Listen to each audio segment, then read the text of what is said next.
and appreciating it all himself in order to further understand himself more. So before we delve into my questions, how have you been since the last time we spoke? I've been extremely busy doing tons of interviews, one after another. I've been trying to balance everything out with like my home life, my online Starseed courses, which are phenomenal. They're taking off really well. A lot of people are enjoying those courses. I'm also in the process of writing a new chapter for the second edition of our Cosmic Origin, which should be ready by September. Okay. And so I've been staying really busy. I know you've been doing so many interviews with everyone in the movement now. Like I think you've gone around with pretty much everyone I know for sure. But so in keeping with the themes of mysticism, it would be good to, I think, clarify. I know you've spoken about this. You're probably tired of speaking about this a little bit, but it would be good to clarify the story of Adam and Eve for my viewers, whether, it's just an allegory or whether it's actually quite literal or even a little bit of both. Well, the original Adam came into being in Lyra about 600 million years ago. From Lyra, the human population in our galaxy spread to the different solar systems, eventually reaching our own. And that's how humanity was seeded long ago, by the Lyran, the Pleiadians, and our galactic ancestors. So in the Bible, it's more of a metaphor describing a conscious being that is a spark of source and embodiment. And so we could trace the origin in terms of our galaxy, we could trace the origin of the original human back to Lyra. But in terms of the multiverse, the first humans that originated or came into being were in the first universe, which dates back to 980 billion years ago during the first creation. We're part of the 12th creation. So there's been 11 other creations prior to us. And then within each creation, you have their own universes, galaxies, systems, and planets. So the original Adam actually goes back to the first universe. And there is a universal archetype in which all human-like beings are made in the image of, and that image comes from the central race of Havana, which I describe in my book, Central Mother Universe. That's the always existing race without beginning or end, and so in terms of them manifesting in physical form, they would be human-like. So the human structure exists throughout the entire multiverse, and it's really the main one. All the other species are in the minority compared to the humanoid species. Okay. I've read a lot about the story of Adam and Eve and so many different reiterations of different people's interpretations. And first of all, I've read that Eden is not a mythological place, but a real location. And I think it was Africa, because the oldest Homo sapien fossils were found in Africa. But the word Eden, I've read that it is obviously a Sumerian word in which the first syllable E means the home, and then Din is an abbreviation of the gods. So Eden quite literally translates to home of the gods. Is that correct? Right, and that was actually located in Mesopotamia, in what we call today the Far Near East, the Middle East. Okay, that's where the original establishments, or that's when the Iberians, who are the gods of mythology, originally settled, was in Mesopotamia. So the original Eden was known as Erudai. The original colony that was established by the Iberians 450,000 years ago, when they first came to our solar system. Right. And we all know about the Anunnaki, who are otherworldly beings that came to Earth and used man as slaves to work on their mineral-rich land in Africa.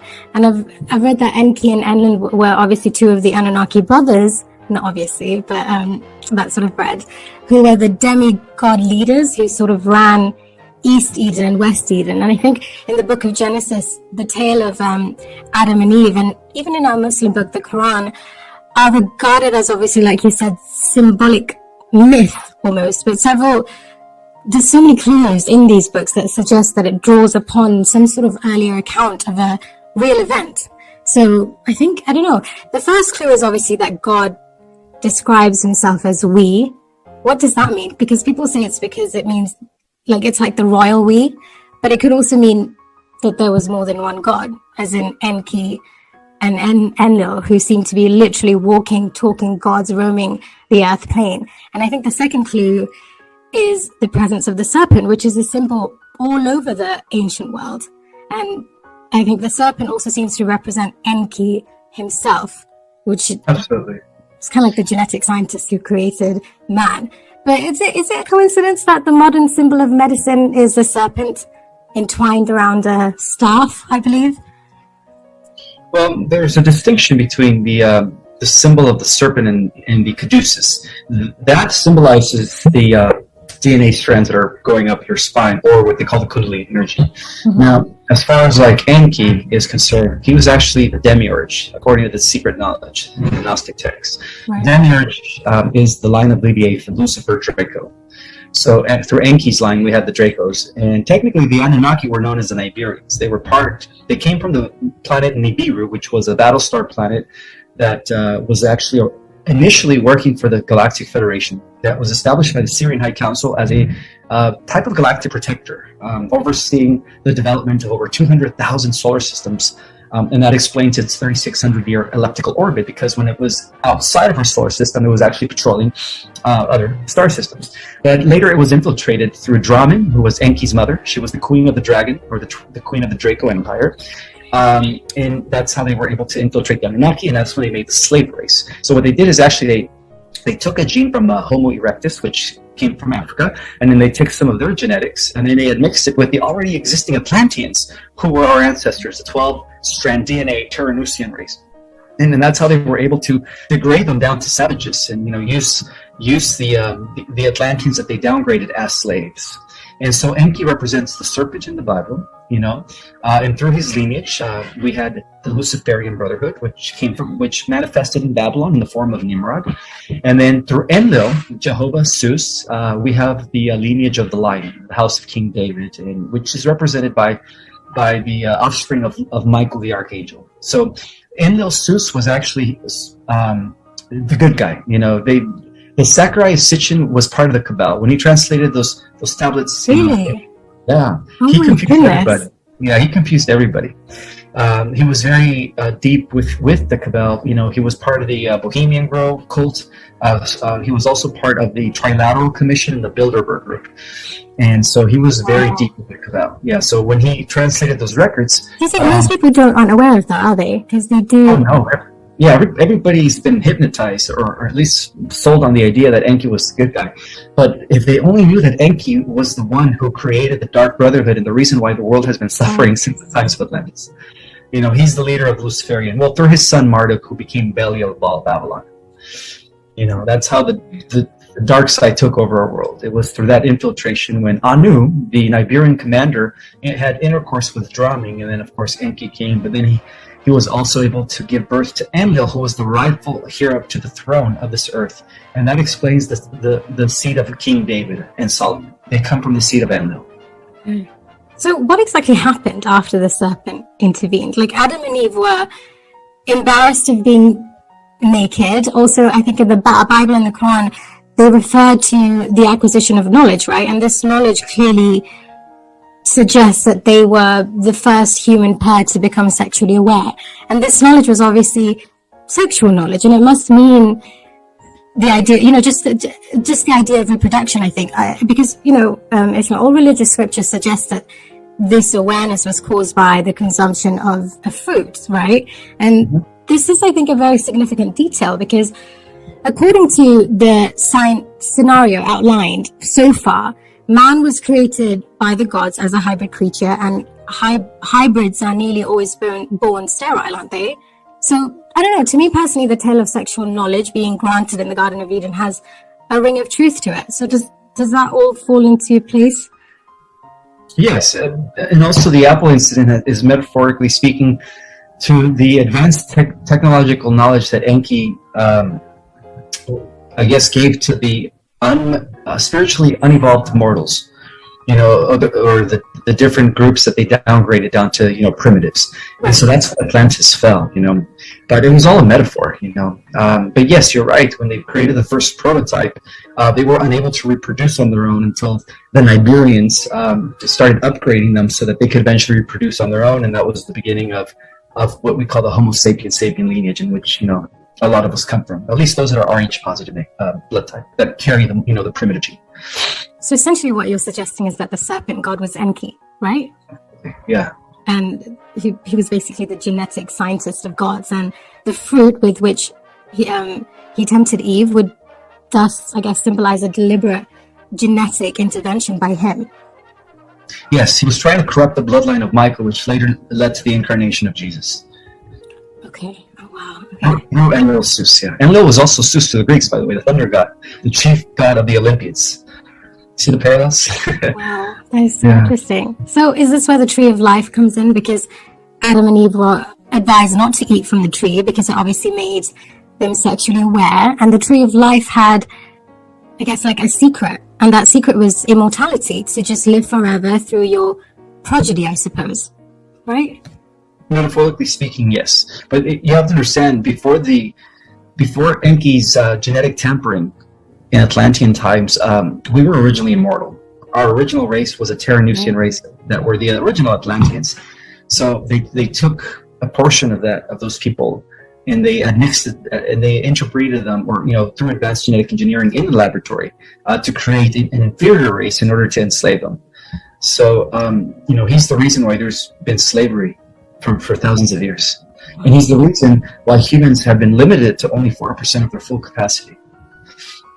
Okay, and I guess it does make sense, because if man was created in the image of God, it makes sense that Enki is sort of like the genetic manipulator who reprogrammed the human race to be able to reproduce independently, without obviously the knowledge of his rival brother Enlil. I think Enki may have implanted two women, one with a male embryo and one with the female embryo. Right? And that's how Adam and Eve were born. Is that what you're suggesting? Correct. Yes. Okay, that makes sense. Moving forward, Ismael, I don't know if you know this, but in Europe, well, in England specifically, we are going through quite a heat wave at the moment. This is probably the hottest day in England today. But it's just, the weather is crazy hot, and we're experiencing... It's not normal, because we perennially just have rain all throughout the year, and the news has obviously used this as the perfect opportunity to put all these fear-mongering stories up and warning people to literally submerge themselves in sunscreen, and telling them that it's better to work from home, and this may be the actual permanent future climate scenario going forward every summer. But climate change, is quite a divisive issue in our communities, within our families and our friends. And after all this antagonism we face from our loved ones about the clown bird narrative, I'm seeing that the agenda is to further carbon taxes, environmental compliances on businesses, and just businesses and homes, I think, is being prepared with this heat wave that we're all experiencing. What do you think, I just don't understand when all of this is going to stop, because we've been waiting for some kind of vindication, and yet here we are with the deception of climate change all over again. So it's just really tiring. Why do you think this climate change propaganda is still being perpetuated? Well, it has a lot to do with they don't want. Well, what's causing the heat is the fact that the temperature of the planet is rising due to the increase of the sun's energies that are coming in as we prepare for this grand solar flash. So one of the reasons why they want to keep everybody at home is because they don't want people to receive those light codes that are coming in from the sun. The sun is activating us. Yeah. So the more you get sunlight, the more activation you get, and so that's just part of their plan to keep us away from receiving these new light codons that are coming in from our sun. And that explains. Okay. Is that the main reason, or is the main reason still trying to perpetuate the climate change narrative? Is that one of the side reasons that they've just casually, put in with the whole actual objective of, exacerbating this climate change narrative? Yeah, well, it makes sense, because they're pushing sunscreen, and that's what they're using in the chemtrails to pretty much, block the sun from reaching our cellular memory in order to wake us up at a cellular level. So it's all masterminded by the powers that be to prevent the solar flash as much as possible, because they know that once enough of us get those new codons in by the light rays of the sun, that as a result of that, the solar flash would inevitably take place, because people would be ready for all that energy to be coming in. So we're being upgraded. So they're trying to prevent the upgrades, in other words, from happening. And in order to receive those light codes, does that mean, is there a particular amount of time that you've got to be outside? Like what is the mechanism through which that happens? They say at least 20 to 30 minutes a day of sunlight is good. It's good to receive those light codes. Okay. And you won't believe it. They're now actually warning farmers here in England to make sure they wear sunscreen as well, and as they work outside. And they're just obviously the global warming narrative about how the sun's rays is now more toxic and more dangerous than ever. Do you think that it's possible that we're heading into a paradigm of lockdowns, but this time with the excuse of climate change? The entire world structure is going to be replaced by a new structure that is going to benefit humanity. So not in our timeline. Okay. All right. That's good. And what about the media, Ismael? Do you think they'll ever be taken down? I don't remember asking you this question last time, but are we ever really going to live in a world without these liberal leftist medias monopolize everything? Absolutely. Yeah. It's part of the takedown of the, dark hats. So BBC and CNN won't exist in 5D, hopefully. No. Ever since the Earth Alliance initiated Project Odin, which has to do with taking over the airwaves, the satellite systems, the internet, and shifting it over into the hands of the white hats. It's getting close to that point where the airwaves, everything's going to be in the hands of the white hats. All social media, the internet, it's all going to be transferred over to the white hats. That's what the Starlink satellite system is. It's a takeover of the networks. Have they already taken over the networks and we're just slowly getting to see it unfold, or is it still an ongoing process that we haven't really won the battle with? No. We've already won the battle from behind the scenes, so it's just a matter of it now, trickling for the rest of us to see. But yeah, right before they initiate the emergency broadcast system, that's when Project Odin is going to be in full force, and all the CEOs of these big media companies are going to be forced to step down. Okay. And so I keep seeing a lot of spraying in the sky. Is it possible that they've brought back chemtrails, or is there something else that we're seeing? What's going on in the skies? That's also coming to an end soon. Those are actually those are planes that are being driven by remote control. They're kind of like drone planes that are spraying the skies, and they're trying to prevent the ascension, the solar flash from happening. They're trying to block the sun's energies from coming into the earth. Okay, that makes sense. But all the people that I speak to about chemtrails who don't actually believe in it and just believe they're condensation trails or whatever it is, their main argument for it is usually just the fact that why would essentially the bad people of this earth do that to the same air that they breathe and the same sky that they live under? Where do they go after spraying the skies? They're still having to live here. Well, those people are actually being influenced by alien sentient AI who is in control of the cabal. And so all these negative programs is being maneuvered by AI. See, we're at the highest level of this Luciferian hierarchy. We're actually fighting AI. The cabal are just their puppets. The Draco are just their minions. And so it's all being driven by AI. Well, some people think you're AI. Yeah, that's fine. Let them think whatever they want. How do we know if we're not AI? Is it just the fact that we're sentient beings? How do we know? Do you bleed? Oh yeah. Can you hurt yourself? Okay, I do too. Wasn't it? Another indicator is: are you capable of feeling? Do you have emotion? AIs don't have emotion. They can mimic it, but when it comes down to it, sentient AI does not have emotion, and emotion is connected to being connected to source. So they have no connection to source. They don't have souls, and that's what makes us different than AIs. That we have a soul. A soul is an extension of source. Right. Okay. So I know that we've had both sides of the perspective of this false light matrix, or what is more commonly known as the soul trap. I think, the Lords of Karma, by which I'm referring to the dark Orion beings who created this matrix system to enslave us when we die. What is your thought on reincarnation? I'll just keep it there for now and then continue with it. Well, in this world, yes, they've created a trap for souls to continue to reincarnate into this planet and not evolve to higher dimensions. But that trap or that reincarnational cycle, as they call samsara, has been uplifted already. And I also wanted to point out that a good portion of the Federation has been infiltrated by AI. And that explains why some people are pushing a different, and as they are saying that they're representatives of the Galactic Federation, but we're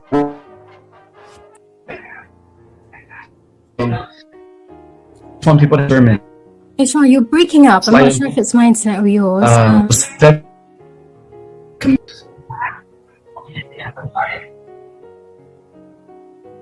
you hear me? I think you're breaking up quite a bit. Can you hear me? Yes, I can hear you. Yeah, can you hear me now? Yeah. I think, Ishmael, there's a lot of noise coming. I'm not sure where it's coming from, but it's coming from my neighbors. I'm sorry, they just left. They were out there having a delivery and they're having a conversation. But go on. A lot of this false light is coming by a portion of the Federation that has been infiltrated by artificial intelligence. So that's where the false light is coming from. So just poverty, illness, death were all part of the system to completely subdue us, wasn't it? And they created these false religions that are karma-based reincarnation system that we could just never escape. And we're told that every time we die, we meet our loved ones, or Jesus, or Muhammad, or whoever we believe in, and they take us to this white light. Isn't this all a deception as well? Absolutely, yes. Because when you die, you just come back into a different form, in a higher dimension, depending on your progress. If you completed your lessons in this realm, you will move on to the next realm. Okay. Ishmael, I completely lost you at the first question, but could you possibly repeat what you said about reincarnation and what you thought about it? Sure. Yeah, the reincarnation cycle here on this earth has been orchestrated by the Orion groups through the rings of Saturn, the moon, and then the black box that they set up in space to keep us locked into this, earth. But that technology has recently been lifted. So the reincarnation cycle is over. Now that we're going to ascend and become multidimensional beings, our bodies are going to be upgraded. And we're just going to keep moving up in dimensions as we progress until, we are fully integrated with Prime Creator Source. Right. So all of the stuff that they tell us about taking us to this place between lives for a life review where we watch all our good and our bad deeds and we're judged by our so-called spirit guides. And, we feel all these emotions of shame and guilt for all the bad stuff we've done. And I read that we are then obviously told to improve. We're given a choice basically to improve on our shortcomings by being given the choice to go back into another lifetime, and then we're manipulated into believing that we have to be hurt the same way we hurt others.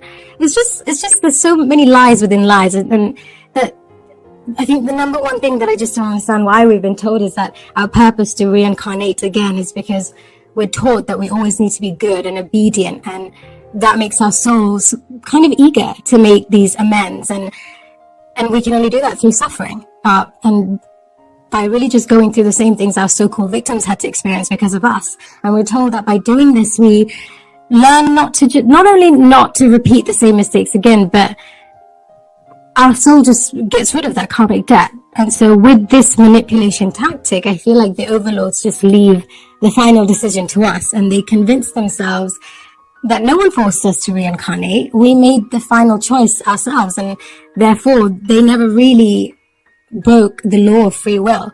So was this all truth before they got rid of this whole system? Yes, I believe so. Yes, because they have to honor free will at the same time. Okay. Yeah.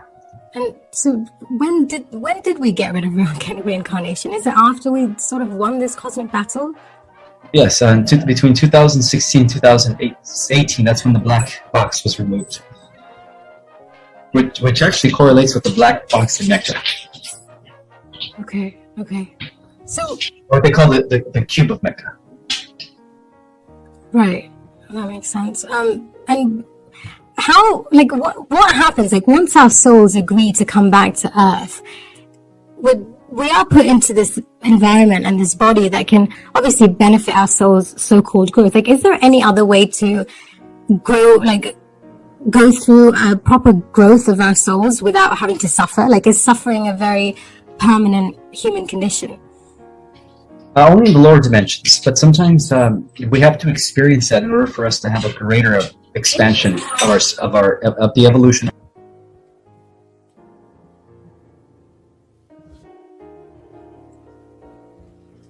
Sorry about that. Somebody was asking me.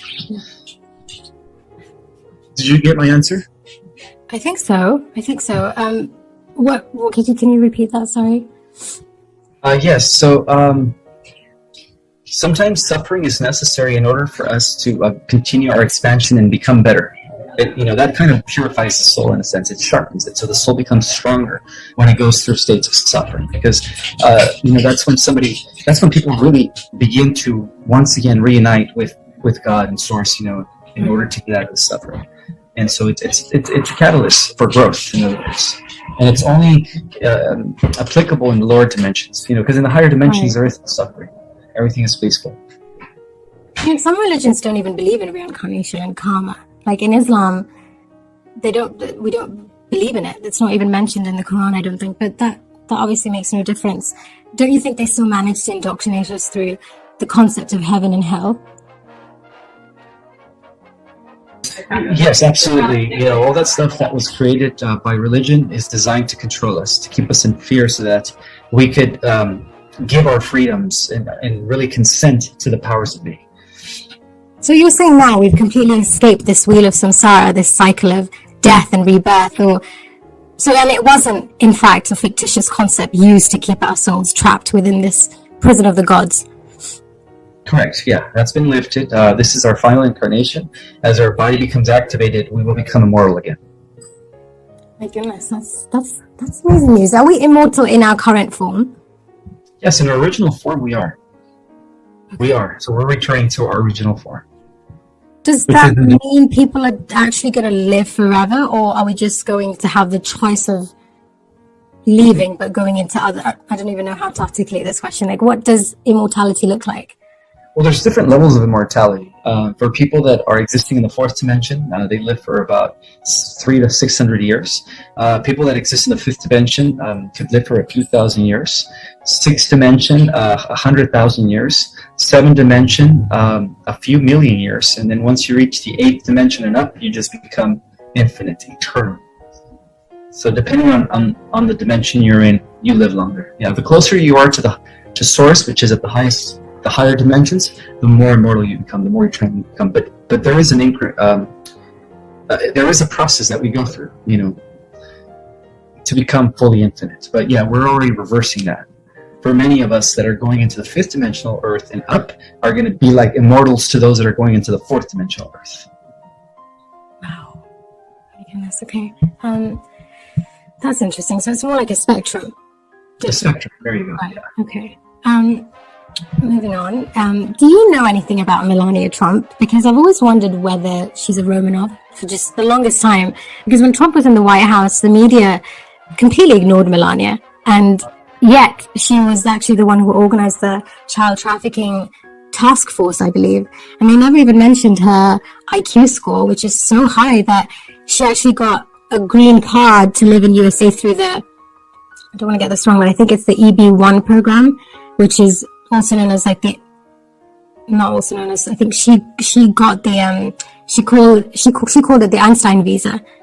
No, actually she didn't call it. I think it's called the Einstein visa for especially gifted people. And she can speak like 6 languages, more than any other first lady. Like, do you think it's possible that she's a Romanov or from some sort of highly ascended origin? Yeah. Can you hear me? I can hear you now, yeah. Okay, sorry, I have my neighbors talking, so I have to press the mute button. Yes, definitely. To our surprise, she's actually a Pleiadian. She's an extraterrestrial human form. Oh, wow. An awakened Pleiadian. So she was sent from the future to protect the Trump family. Oh, wow, that's amazing.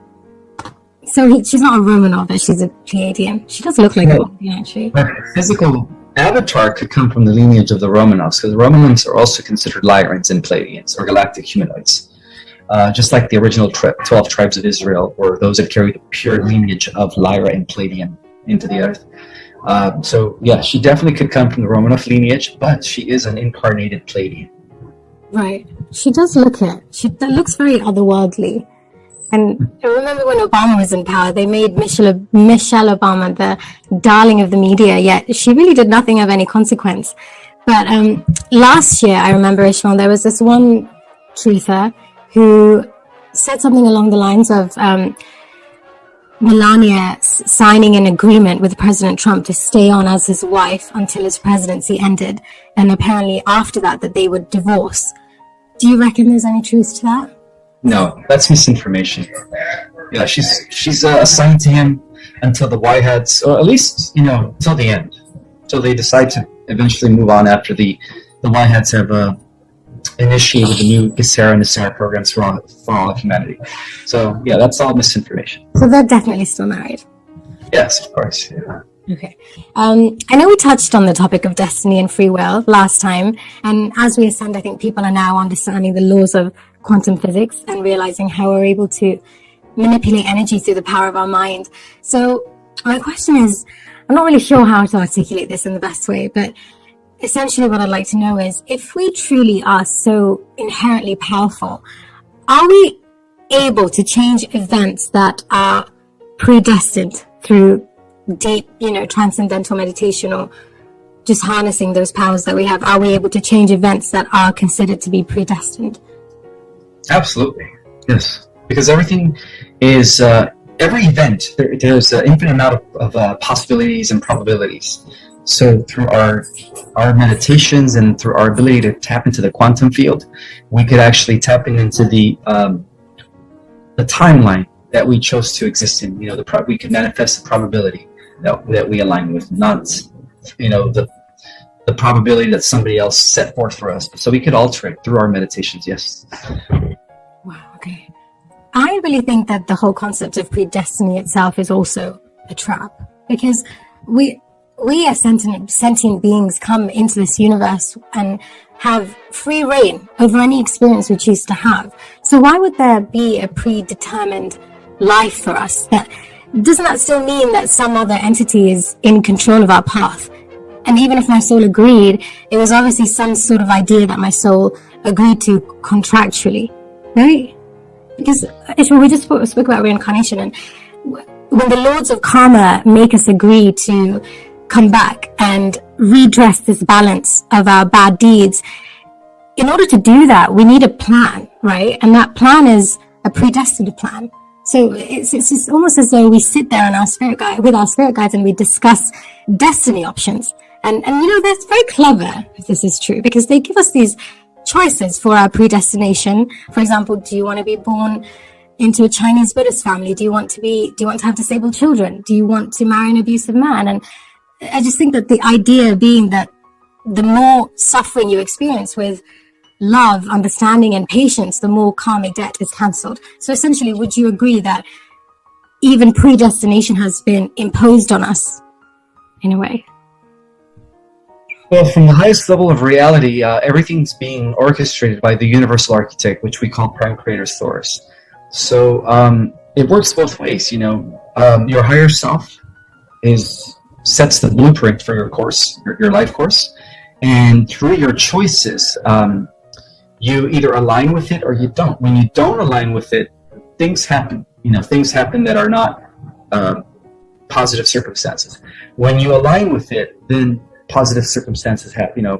Things go your way. So that's one of the indicators to know if you are living your soul's purpose. But yeah, it's both. Predestination and free will work together. Because at the highest level of reality, your higher self is the one that is setting your blueprint for your life course when you're incarnated. But you're also saying that if we harness enough power, we are able to change those predestined events. Oh yeah, of course, yeah. Because everything's being determined by the quantum level. So if you could tap into the quantum level by reaching higher levels of consciousness, then you could alter reality and bend it at your will. Yes. So it's kind of like changing it through mind over matter, like not making decisions and doing things in the 3D realm, but rather doing it through energy and through manipulating energy and vibration in the quantum field. Correct. Yes. Okay. Same thing. Okay, that makes sense. I know that we're living in quite unprecedented times at the moment, and for my generation, I think I think we really are heading down a dangerous road where, we're tolerant of everything. Honestly, Sean, my generation is on it. They're just such wet wipes and snowflakes because they deny the reality that they see with their own eyes because they're so scared of the mob. And there's no division now between the sacred and the profane anymore. So do you think there will be an abrupt end to this glorification of perversion that we're seeing in our realm? Or are we looking at quite a slow, painful death of this woke mentality that is so just fervently swept across our planet? There's going to be a sudden end. Yeah, a sudden transition, a quantum leap in evolution that's going to change everything overnight like that. Wow. So, okay, that's quite abrupt then. Because honestly, if we keep embracing this world of chaos, like we can't even define the word woman anymore without the fear of offending someone. So society will essentially collapse if we keep going like this. But well, that's good to hear that it's going to end quite abruptly. Can you still hear me? Because I can hear a few noises. Yes. Okay. I can hear you. I'm sorry, that was a dog shaking. I have a dog that has a chain, and every time she shakes, you could hear that. Sorry about that. We're told that the moon is a little more than 1/4 of the size of the Earth, and I mean another crazy characteristic compared to any other natural satellite in our cosmic region. And we're told that of all the moons in the solar system, ours is the 5th largest. I think no other planet that we're aware of has a moon that is so proportionately as big as ours. But it seems like a lot of people have a lot of different contrasting theories about the moon. Some say that it's a alien spacecraft, some say it's a holographic illusion, others say that it's a type of artificial satellite. What are your thoughts on this?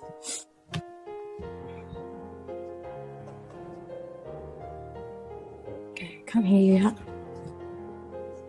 Are you there? Yep, can hear you. Yes, I can hear you.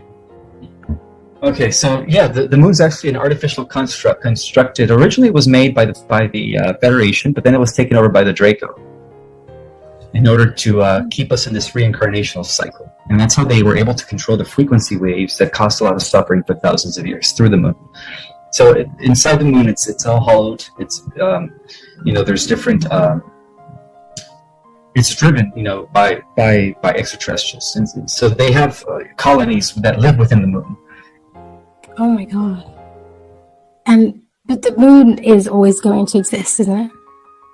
We used to have a second moon that was the original moon, but that was used by the Atlanteans to destroy Lemuria when Atlantis was taken over by Enki's son Marduk. Yeah. But upon the restoration, I do believe that we are going to have 2 suns again and 2 moons. But these moons are going to be natural moons. It's not going to be the artificial construct that we have right now. That's going to be replaced. Okay. Interesting. I know that we, as humans, know a lot of facts about time, mostly because of all these studies that we've seen testing Einstein's theory of general relativity. I'm not really asking what we know or can measure about time, but I'm asking what we specifically can't know, which is, does time have a beginning or an end?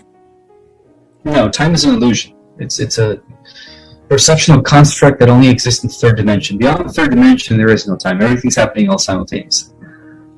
Everything is eternal, part of an eternal now, I could say.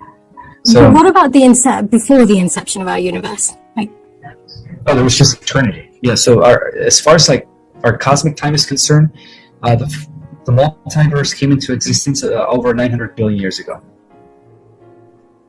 Okay. In terms of time. Sorry, go say. So in terms of time, we could say that the multiverse or the 15-dimensional matrix came into existence about a little over 900 billion years ago. Oh my god! So what was in space before our universe existed? What lies beyond our universe? What does forever in terms of space look like? The realms of eternity existed before the 15-dimensional time matrix came into being. So there's no beginning, no end, essentially. Yeah, the realm of eternity, there is no beginning, no end. It's energy vibrating at its highest frequency. And that marks the stage of what we call the central universe, the always existing realms of the multiverse. So before any universe, was developed, the motherverse has always existed. In fact, the universes are experimentations in time and space. And that's what... Okay. So essentially there's no stopping point, and Correct. at no point does at some point, I guess, does it just circle back to the beginning, or there is no beginning, I guess, so that's not... Yeah, we're existing in cycles, so we're reversing the 900 billion year cycle. We're going back to create a source to repeat it again eventually as we enter a new realm, a new cycle of creation. I understand that, consciousness just means that while we're moving through time, we're aware that we move through it. A tree, for example, on the other hand, doesn't seem to be aware that it moves through time. And, while physics explains how chemistry works, and chemistry explains how biology works, and biology explains how psychology works, consciousness doesn't seem to really fit in anywhere. Even scientists, I don't think, have discovered where consciousness resides in our brain or in our soul or just in our being. Do you think, what is consciousness? Do you think there's a specific place in which it's located? Consciousness is pure energy. It is intelligent energy, and it's all around us. We are part of that consciousness field. Our minds is inside this little skull. Our minds is a field of energy that is all around. It's non-local, and that explains our supernatural abilities: remote viewing, astral projection, telekinesis, telepathy, flight, our ability to control time and everything, or be everywhere at once if we choose to, because we're non-local. So our consciousness is a field. It is an intelligent field that has always existed, and we are expressions of that field. So that's what consciousness is. Everything comes from consciousness. All time, space, and matter is an emanation of an already existing consciousness. So we could say that consciousness is what quantum physics called pure-based reality. Everything else is just a simulation. At what point does consciousness actually set in? Like, at what point? Is it after birth? Is it during? No, we were conscious even before birth. Yeah, we've always been conscious. It's just that in birth, it's almost like it's a mind wipe of our memories before coming into a new body, right? So we have no awareness of that, but at the same time, we've existed prior to coming into, birth and other avatars. Where do we exist before we're born? Like, where do our souls reside? Our souls come from the higher dimensions, so there's different avatars. So before we came into the third dimensional incarnation, we were part of a fifth dimensional and fourth dimensional incarnation, or avatars. And then finally, this is the lowest dimension. Now we're bouncing back up. So there's an avatar that exists all the way to the 12th dimension, and beyond the 12th dimensions, we become pure light body. Okay. And are there ever any birth of new souls, or has there always been a specific number of finite souls that came into existence since the inception of our universe? Yeah, there's actually the newbie souls. Those are the souls that start from the bottom up. They start as a mineral, the consciousness of a mineral, and then they become the consciousness of a plant, and then the consciousness of an animal, and then they graduate to the human kingdom. So those are the souls that are going from the bottom up. And then we have the souls that are coming from the top down that start off as whole beings connected to Prime Creator Source, and through the process of descent or involution, which is the actual process of spirit going into matter. What am I trying to say here? I'm sorry. So we have two souls. We have the souls that are coming from the top down, and we have souls that are new souls that are starting from the bottom and they're going up. So we have, the descending celestials and the ascending terrestrials. So if it was a spectrum, would you say human beings are kind of in the middle? Because obviously we can ascend higher. Well, we're at the midpoint where the celestial soul integrated with the ascending terrestrial soul. And that's what makes it so unique. Right. We're the integrating point of descending spirit and ascending matter. All right. Okay, that makes a lot of sense. And do you think that there's any other intelligent life form in the universe similar to us in the way that we communicate verbally, eat, drink, procreate, and desire intimacy? Like, is there any other similar life form? Absolutely. Yes. There's, millions upon millions of civilizations and species that are just like us. So Earth is predominantly the one place you experience life through the five senses? No. The third dimensional universe exists everywhere. It's not just here. Okay. That's interesting.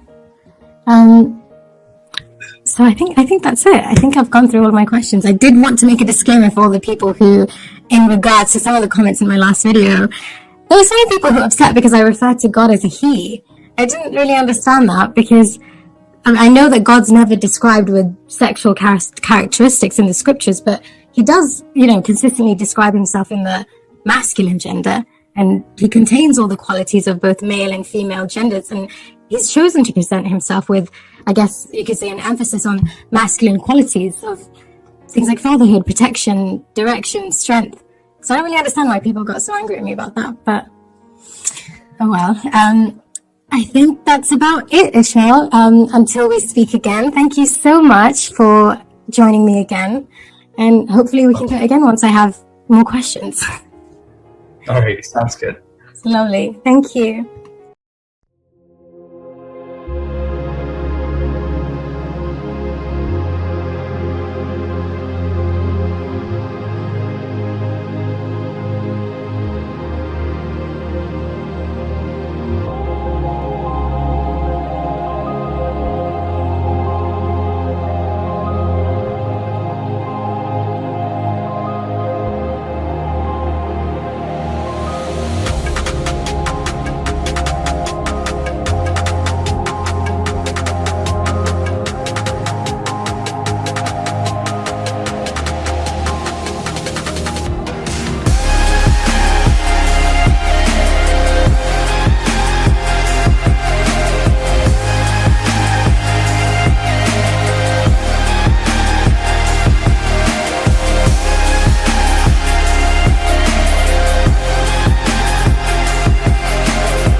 Chẳng được quên khi cơn mưa đêm lại về. Em đã quên lời thề và ta như đông chìm sâu. Không cần mới em anh nhận màu. Em chỉ cần mơ nó bye bye. Chỉ còn là những cơn mưa vô giá. Cho bên mơ em không mơ anh. Anh một đêm mơ chỉ cần bên em không được cần nhớ. Và chỉ có em không muốn nhớ. Và người ta bên nhau như ngã tớ. Muốn nhớ về say em chỉ có mấy em ở đây. Và anh như muốn chết đi nhưng không muốn em mãi mãi. Tình yêu làm cho ta đau đầu. Không em như mà mơ mộng. Anh như đang mong cầu và người bên em ngủ sầu. Chào cả mai mai em mơ. Chỉ có bên em nhưng là khó mơ. Em vẫn đang dài em muốn bên ai. Anh không mong gì hơn. Chỉ mong em sẽ ở đây ôm anh thật gần. Anh chỉ mong đôi ta được có nhau. Mà đừng em đâu anh mơ em. Một đêm bên anh có em. Ta sẽ trao nhau môi hôn thật sâu. Ôm anh.